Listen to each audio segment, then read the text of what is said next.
आदिवासी कौन? एक संक्षिप्त परिचय। आदिवासी शब्द का शाब्दिक अर्थ से ही मालूम पड़ता है कि आदि काल में रहने वाले लोग, अर्थात आदिवासी की पहचान उसकी संस्कृति से होती है। आदिवासी समुदाय की खासियत उसकी अन्य समुदाय की तुलना में विशेष पहचान रहती है।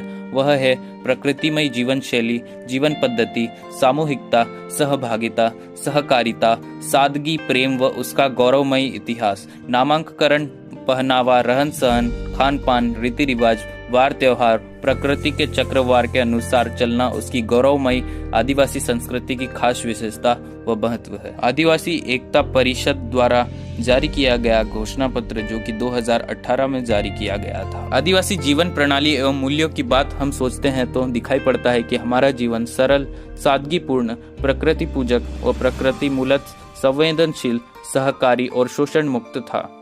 हमारे जीवन में निजी स्वार्थ या महत्वाकांक्षाएं समाज के हित के खिलाफ नहीं जाती थी। मूलतः आदिवासी समाज स्वायत्त, स्वतंत्र और स्वावलंबी था। जीवन की हर जरूरत को प्रकृति से लेता था और मृत्यु के साथ अपना शरीर प्रकृति को वापस कर देता था। लेकिन दुनिया में एक नई सभ्यता का जन्म हुआ, जिसको सब चीज ज्यादा से ज्यादा चाहिए। इनकी निजी अपेक्षाएं बड़ी होने की वजह से इनको ज्यादा जगह चाहिए, ज्यादा कमाई चाहिए, इसलिए मानव व प्रकृति का शोषण चाहिए। दूसरों के साथ हमेशा झगड़ा चाहिए, इसलिए चंद लोगों ने जल, जंगल, जमीन और खनिज संपदा पर अपना कब्जा जमाने की कोशिश की। इसके लिए दुनिया में बड़े बड़े अस्त्र शस्त्र पैदा किए और युद्ध हुए।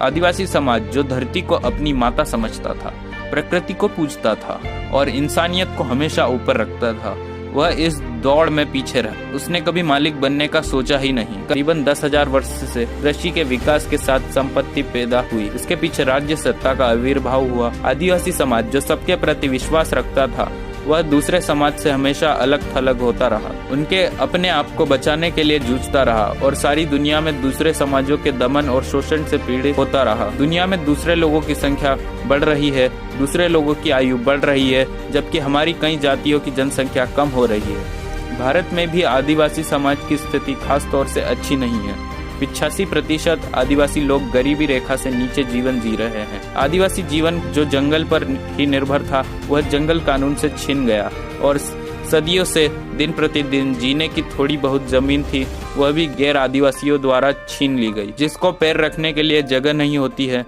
उनके लिए अधिकारों की बात सिर्फ किताबी बन जाती है। 50% से ज्यादा आदिवासियों के पास आज जमीन नहीं है। देश में हमारी जनसंख्या 7% है, फिर भी हमारे पास देश की कुल जमीन के 1% से भी कम जमीन है। हमारे लोगों के दिल में हमेशा डर रहता है कि मेरा कब क्या होगा। जय आदिवासी।